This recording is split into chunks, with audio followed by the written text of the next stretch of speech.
सदियों पहले हिंदुस्तान में एक जालिम हिंदू बादशाह हुकूमत करता था जो मामूली बातों पर वजीरों को कत्ल करवा दे। इसका एक वजीर निहायत अक्लमंद और रहमदिल था जो हमेशा रियाया की भलाई के बारे में सोचता और उनकी मदद करता। दिन वजीर दरिया पार करने पहुंचा तो एक गरीब मल्लाह ने मुस्कुराकर अपनी नई कुश्ती में इसे बिठाया और पार ले गया। जैसे ही वो दूसरी तरफ पहुंचे वजीर ने देखा कि बादशाह के सिपाही मल्लाह की कुश्ती पर कब्जा करने के लिए तैयार खड़े। वजीर ने बहादुरी से उनका सामना किया और कुश्ती बचा ली।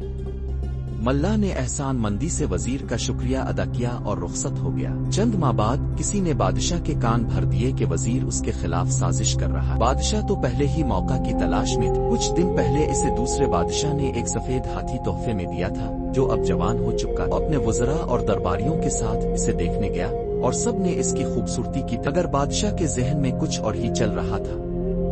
इसने मौका गनीमत जाना और वजीर से कहा कि इस हाथी का दुरुस्त वजन बताओ वरना तुम्हारी गर्दन उड़ा दी जाएगी। सिर्फ 10 दिन की मोहलत है। वजीर परेशान हो गया। दिन गुजरते जा रहे थे मगर इसे कोई हल ना सूझा। 8वें दिन वो गहरी सोच में डूबा दरिया किनारे जा। अचानक वही मल्लाह इसके पास आया और एहतराम से झुक कर सलाम। वजीर को परेशान देखकर पूछा, वजीर मोहतरम क्या बात है, आप बहुत फिक्रमंद लग रहे हैं।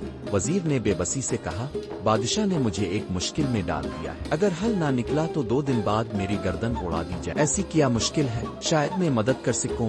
मल्लाह ने हमदर्दी से पूछा। वजीर ने सारा वाकया सुनाया तो मल्लाह मुस्कुरा कर बोला, ये तो कोई मसला ही नहीं, चुटकी बजाते हल हो जाएगा। वजीर हैरत से बोला, मेरी जान को बनी है और तुम कह रहे हो कि मसला कोई नहीं। ने हंसते हुए कहा, कल हाथी को दरिया पर ले आइए फिर देखें क्या होता है। अगले दिन वजीर बादशाह के दरबार में गया और कहा कि वो हाथी का वजन बताने के लिए तैयार है। हाथी को दरिया पर ले जाया गया और मल्लाह की तरकीब के मुताबिक इसे कुश्ती में खड़ा करके पानी की सतह पर निशान लगा दिया गया। फिर इस निशान तक पत्थर डालकर वजन मालूम किया गया और पत्थरों का वजन तोलकर हाथी का सही वजन बता दिया गया। बादशाह हैरत में पड़ गया। इसने वजीर से पूछा, ये कैसे मुमकिन हुआ। जब वजीर ने पूरी कहानी सुनाई तो बादशाह शर्मिंदा हो गया और अपनी गलती का एतराफ कर लिया। इससे ये मालूम होता है कि नेकी कभी जाया नहीं होती। नेकी कर दरिया में डाल।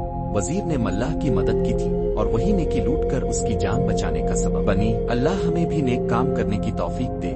आमीन।